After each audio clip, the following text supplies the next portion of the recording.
নমস্কার, আপনারা দেখছেন হাই নিউজ, সঙ্গে রয়েছি আমি রিয়া। শুরু করছি নিউজ টুডে, আর শুরুতেই দেখে নেব আজকের হেডলাইন্স।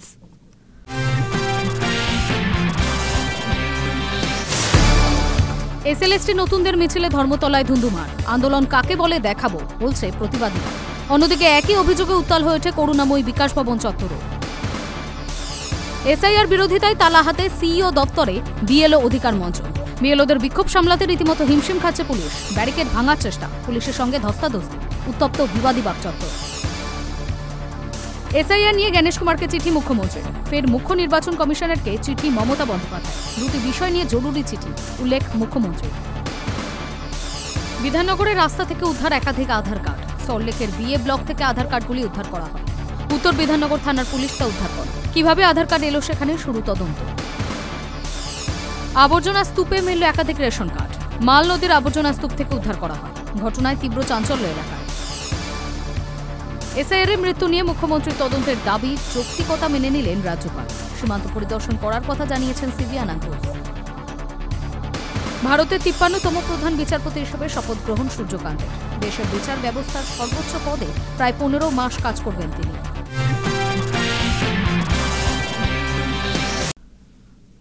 এসআইআর নিয়ে গণেশ কুমারকে চিঠি মমতা বন্দ্যোপাধ্যায়ের, ফের মুখ্য নির্বাচন কমিশনারকে চিঠি মুখ্যমন্ত্রীর। দুটি বিষয় নিয়ে জরুরি চিঠি, উল্লেখ মমতার। দুটি উদ্বেগজনক সিদ্ধান্ত নিয়ে এবার সরাসরি মুখ্য নির্বাচন কমিশনারকে কড়া ভাষায় চিঠি দিলেন মুখ্যমন্ত্রী মমতা বন্দ্যোপাধ্যায়। রাজ্যের প্রশাসনিক প্রধানের অভিযোগ, নির্বাচনকে ঘিরে কিছু পদক্ষেপ রাজনৈতিক চাপেই করা হচ্ছে, যা ভোট প্রক্রিয়ার নিরপেক্ষতা ও বিশ্বাসযোগ্যতাকে প্রশ্নের মুখে ফেলতে পারে। চিঠিতে মুখ্যমন্ত্রী দুটি সিদ্ধান্তের বিষয়ে তীব্র আপত্তি তুলেছেন। এক, সদ্য প্রকাশিত রিকোয়েস্ট অফ ফর্ম অনুযায়ী রাজ্যের সিইও দপ্তরের তরফে বাইরে থেকে ১০০০ ডেটা এন্ট্রি অপারেটর এবং ৫০ জন সফটওয়্যার ডেভেলপার নিয়োগের উদ্যোগ।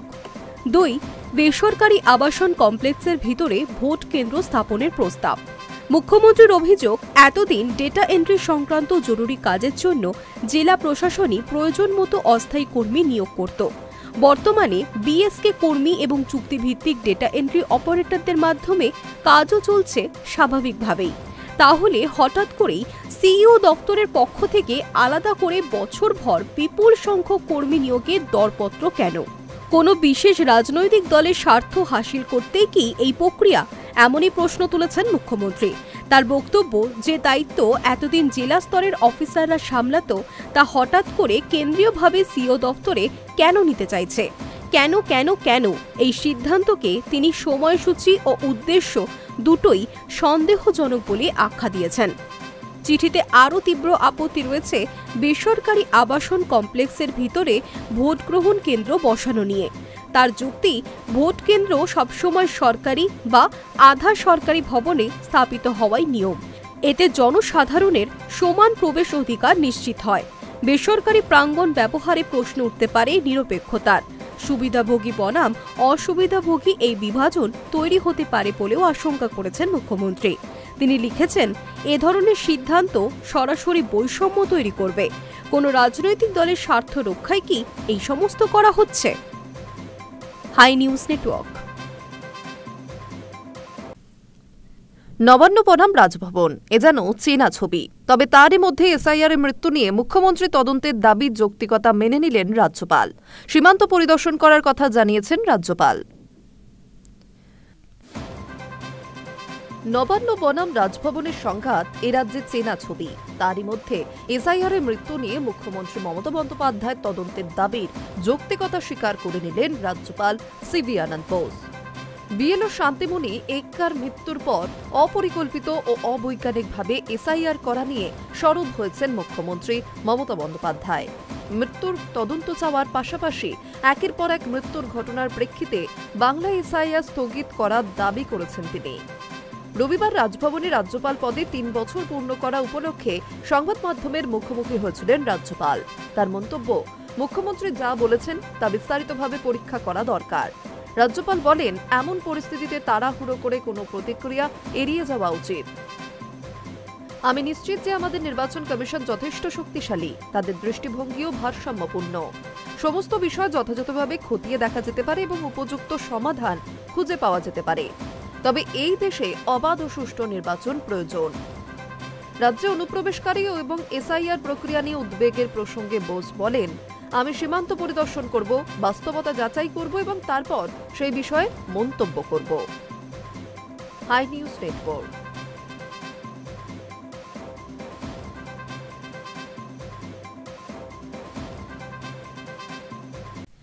রাজ্য জুড়ে চলছে এসআইআর এর কাজ। ফর্ম বিলি প্রায় শেষ। এবার ফর্ম সংগ্রহ করছেন বিএলওরা। তবে অনেকেরই অভিযোগ বিএলও ফর্মে স্ট্যাম্প দিচ্ছেন না।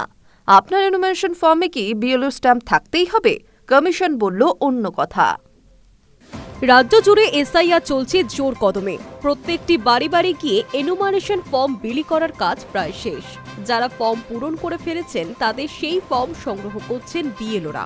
আর এখানেই গোল বেঁধেছে। অনেকেই অভিযোগ করছেন বিএলও তাদের এসআইআর ফর্মে স্ট্যাম্প দিচ্ছেন না। তাহলে কি তাদের ফর্ম বাতিল হয়ে যাবে?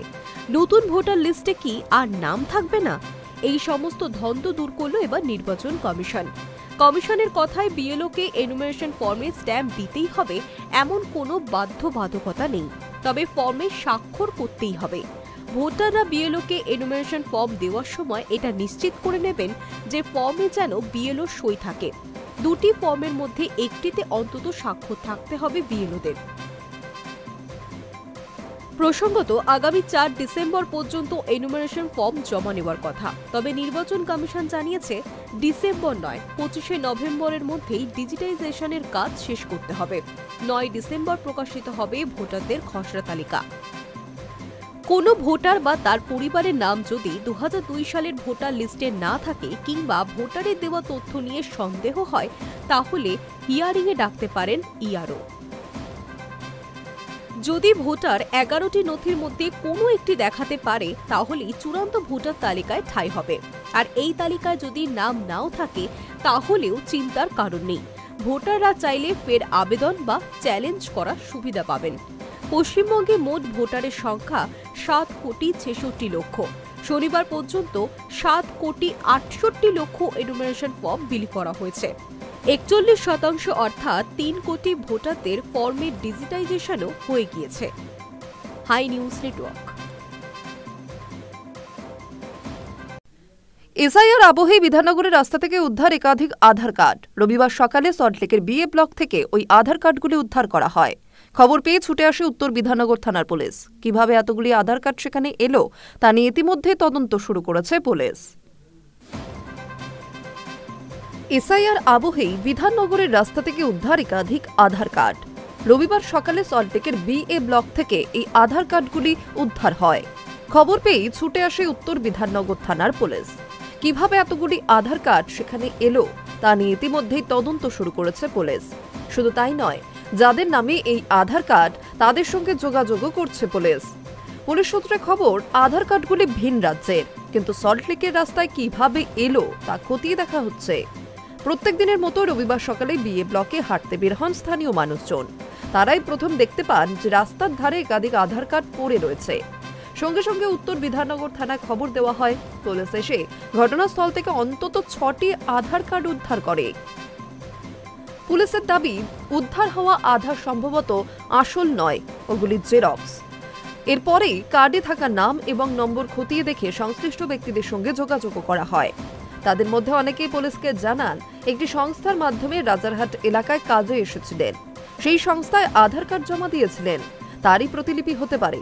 সত্যিই কি তাই, নাকি এর পিছনে অন্য কোনো যোগ আছে, তাও খতিয়ে দেখছে উত্তর বিধাননগর থানার পুলিশ। তবে এসআইআর আবহে এতগুলি আধার কার্ড উদ্ধারের ঘটনায় তীব্র চাঞ্চল্যও তৈরি হয়। বলে রাখা প্রয়োজন, গত কয়েকদিন আগেই পূর্ব বর্ধমানের পূর্বস্থলী এলাকা থেকে বান্ডিল বান্ডিল আধার কার্ড উদ্ধার হয়। এলাকার একটি জলাশয় থেকে ওই আধার কার্ডগুলি উদ্ধার করা হয়। পুলিশ ও স্থানীয় সূত্রে জানা গিয়েছে, পূর্বস্থলী 2 নম্বর ব্লকের পিলা পঞ্চায়েতের ললিতপুর এলাকার একটি বিলের পানা পরিষ্কার করার সময় বিলের মধ্যে একটি বস্তা পাওয়া যায়। সেই বস্তা থেকে একাধিক আধার কার্ড উদ্ধার করে পুলিশ। High News network.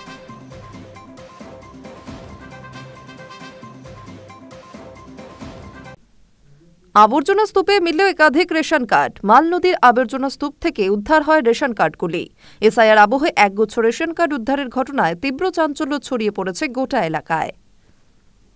আবর্জনা স্তূপে মিলল একাধিক রেশন কার্ড। মাল নদীর আবর্জনা স্তূপ থেকে উদ্ধার হয় রেশন কার্ডগুলি। এসআইআরের আবহে একগুচ্ছ রেশন কার্ড উদ্ধারের ঘটনায় তীব্র চাঞ্চল্য ছড়িয়ে পড়েছে। খবর পেয়ে ছুটে আসে স্থানীয় মালবাজার থানার পুলিশ। উদ্ধার করা হয় রেশন কার্ডগুলি। নদীর নোংরা আবর্জনা স্তূপে এতগুলো রেশন কার্ড কিভাবে আসলো তা খতিয়ে দেখা হচ্ছে। কিছু আড়াল করতে কি কেউ রেশন কার্ডগুলি ফেলে দিয়ে গেছে, নাকি অন্য কোনো বিষয়, তাও খতিয়ে দেখা হচ্ছে। স্থানীয় মানুষজনকে এই বিষয়ে পুলিশ জিজ্ঞাসাবাদ করেছেন বলে জানা গিয়েছে।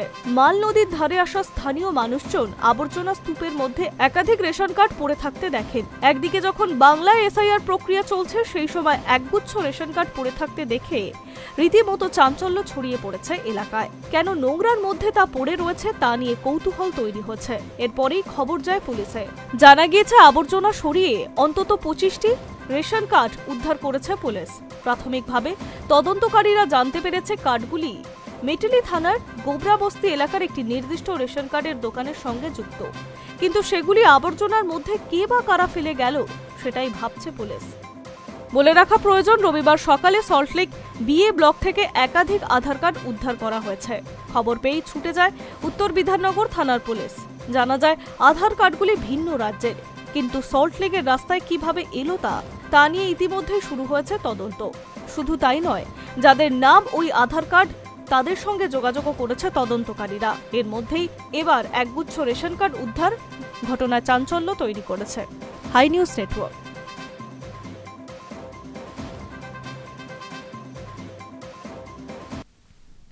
কেউ কি জাল আধার কার্ড বা পরিচয়পত্র নিয়ে হোটেলে থাকছেন, তার কি কোনো অভিসন্ধি রয়েছে?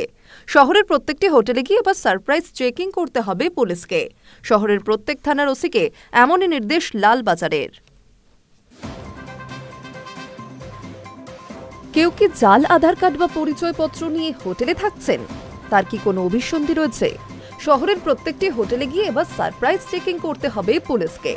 হোটেলের যে কোনো বোর্ডারের পরিচয়পত্র পরীক্ষা করার সঙ্গে সঙ্গে তাদের জিজ্ঞাসাবাদও করতে হবে পুলিশকে। বোর্ডারের পরিচয়পত্রের ছবির সঙ্গে তার চেহারা মিলছে কিনা তা খতিয়ে দেখবেন পুলিশ আধিকারিকরা। শহরের প্রত্যেক থানার ওসিকে এমনই নির্দেশ লালবাজারের। সূত্রের খবর, ক্রমে জেলা সদরগুলির হোটেল কর্তৃপক্ষ যাতে এভাবে পরীক্ষা চালায় তার জন্য করা হচ্ছে রাজ্য পুলিশ। এদিকে লালবাজার সূত্র জানিয়েছে, পরপর কলকাতায় পার্ক স্ট্রিট ও কসবায় হোটেলের ঘরের ভিতর খুনের ঘটনা ঘটেছে। তারই জেরে রবিবার লালবাজারের কর্তাদের সঙ্গে গুরুত্বপূর্ণ বৈঠক করেন পুলিশ কমিশনার মনোজ বারওয়া। শহরের হোটেলগুলির জন্য বেশ কিছু প্রয়োজনীয় নির্দেশিকাও তৈরি করছে লালবাজার। এছাড়াও হোটেলের নিরাপত্তার ব্যাপারে পুলিশ কমিশনার লালবাজারের পুলিশ কর্তাদের বেশ কিছু গুরুত্বপূর্ণ নির্দেশও দেন। লালবাজারের মতে, সারা শহরের নিরাপত্তার জন্য হোটেলের অভ্যন্তরীণ নিরাপত্তা খুবই গুরুত্বপূর্ণ। শনিবারই অপরাধ দমন সংক্রান্ত বৈঠকে প্রত্যেকটি থানার ওসি ও গোয়েন্দা দপ্তরকে লালবাজারের কর্তাদের নির্দেশ, শহরের প্রত্যেকটি হোটেলে গিয়ে চেকিং এর উপর জোর দিতে হবে। তার জন্য এবার থেকে চালু করতে হবে সারপ্রাইজ চেকিং।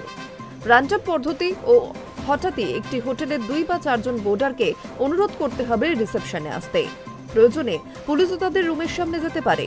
তাদের আধার কার্ড বা অন্য পরিচয়পত্র ও বিদেশিদের ক্ষেত্রে পাসপোর্ট, ভিসা ও অন্যান্য প্রয়োজনীয় পরিচয়পত্রগুলি পরীক্ষা করতে হবে। পরিচয়পত্রের ছবির সঙ্গে মেলাতে হবে বোর্ডারদের চেহারা। তারা কোথা থেকে এসেছেন, কোথায় তাদের পরবর্তী গন্তব্য, কি পেশা, সেই ব্যাপারে তাদের কাছ থেকে জানতে পারবে পুলিশ। সেই তথ্যের সঙ্গে হোটেলের রেজিস্টার খাতায় দেওয়া তথ্যের মিল রয়েছে কিনা তা জেনে নিতে হবে পুলিশ আধিকারিকদের। লালবাজারের মতে, দিল্লিতে বিস্ফোরণের ঘটনা একাধিক হোটেলে খুনের জেরেই পুলিশ কর্তারা এই সিদ্ধান্ত নিয়েছেন।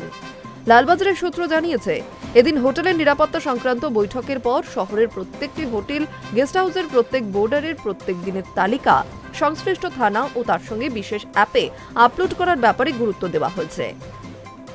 বিশেষ করে বিদেশিদের জন্য ছবি সহ তাদের বিস্তারিত পরিচয়ের ফর্ম ভরে পুলিশকে পাঠাতে হবে প্রত্যেকটি হোটেল কর্তৃপক্ষকে।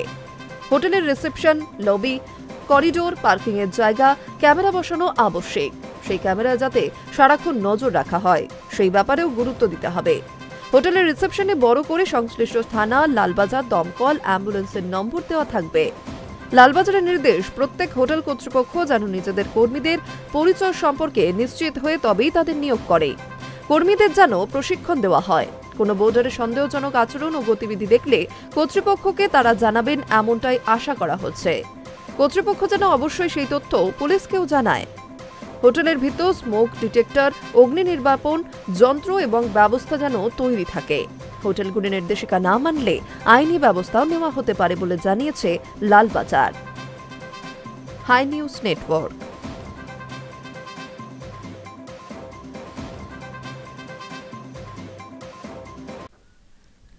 ভারতের 53তম প্রধান বিচারপতি হিসেবে শপথ গ্রহণ সূর্যকান্তের ব্যক্তিগত আমন্ত্রিতদের তালিকায় ছিলেন প্রায় 1000 জন।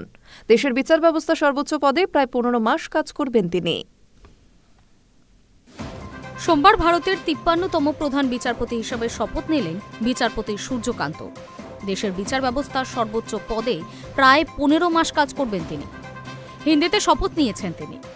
রাষ্ট্রপতি ভবনের শপথ গ্রহণ অনুষ্ঠানে উপস্থিত ছিলেন উপরাজ্যপাল সিপি রাধাকৃষ্ণন, প্রধানমন্ত্রী নরেন্দ্র মোদী, প্রতিরক্ষা মন্ত্রী রাজনাথ সিং, কেন্দ্রীয় স্বরাষ্ট্রমন্ত্রী অমিত শাহ, রাজ্যসভার দলনেতা তথা কেন্দ্রীয় স্বাস্থ্যমন্ত্রী জেপি নাড্ডা সহ কেন্দ্রীয় মন্ত্রিসভার গুরুত্বপূর্ণ মন্ত্রীরা। তাদের সামনে বিচারপতি সূর্যকান্তকে শপথ বাক্য পাঠ করান রাষ্ট্রপতি দ্রৌপদী মুর্মু। শপথে উপস্থিত ছিলেন কেন্দ্রীয় আইন মন্ত্রকের স্বাধীন দায়িত্বপ্রাপ্ত রাষ্ট্রমন্ত্রী অর্জুন রাম মেঘওয়াল। এরই সঙ্গে উপস্থিতির তালিকায় ছিলেন সদ্য অবসরপ্রাপ্ত প্রধান বিচারপতি বি.আর. গাভাই, প্রাক্তন রাষ্ট্রপতি রামনাথ কোবিন্দ, প্রাক্তন উপরাষ্ট্রপতি জগদীপ ধনকর, বিদেশ থেকে আসা বিচারপতিদের দল সহ সুপ্রিম কোর্টের অন্যান্য বিচারপতিরা।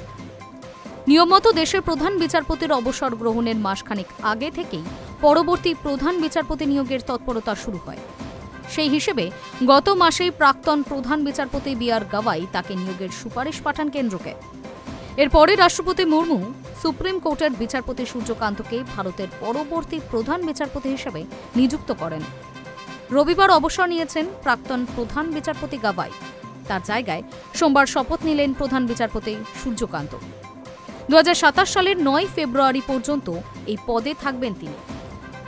বিচারপতি হিসেবে 2 দশকের কর্মজীবনে বিচারপতি সূর্যকান্ত অসংখ্য গুরুত্বপূর্ণ রায় দিয়েছে।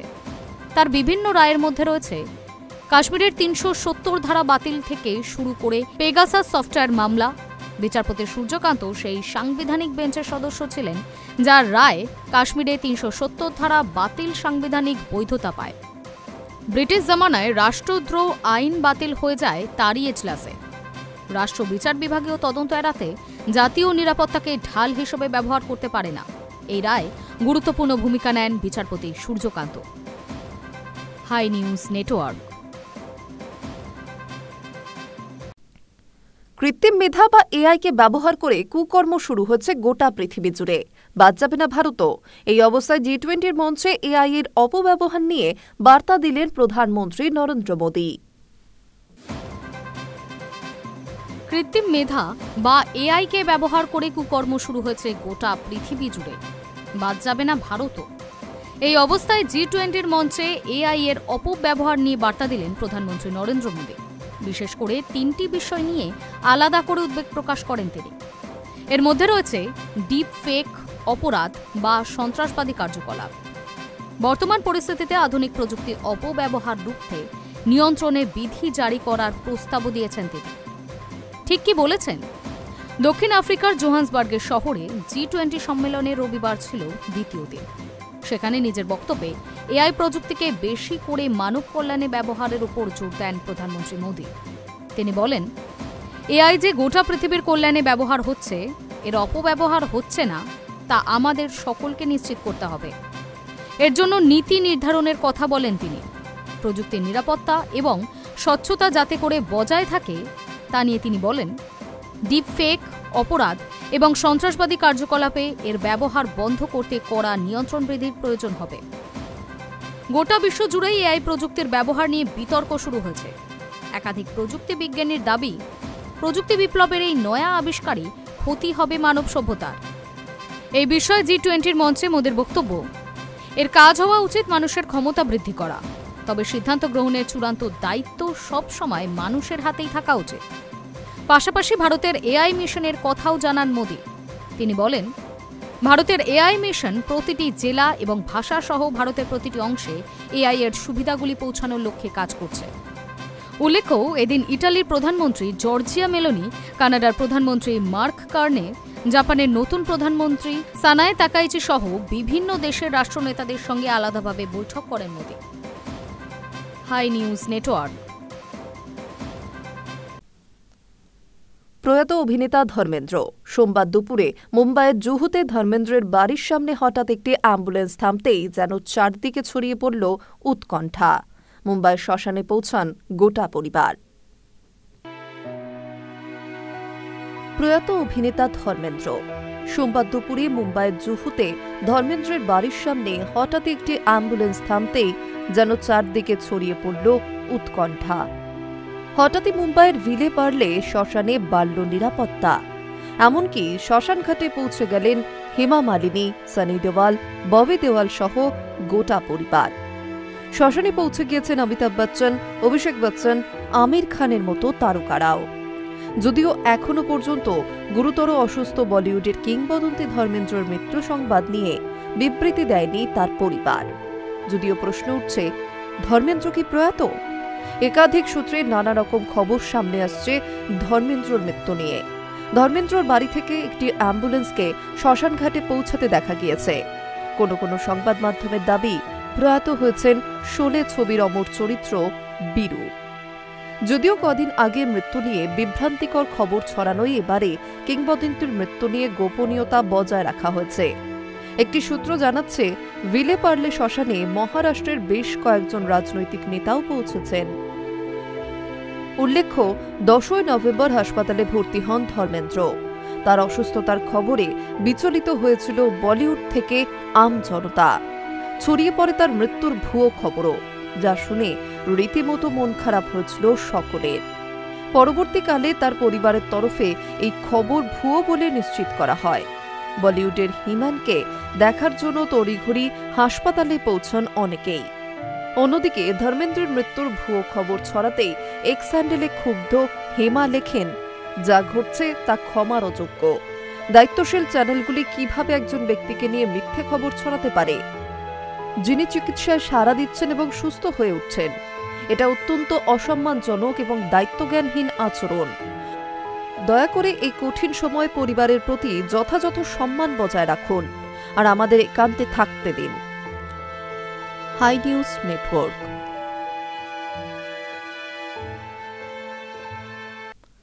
নিউজ টুডে এখন এই পর্যন্তই। আরও অন্যান্য খবরের জন্য নজর রাখুন হাই নিউজে।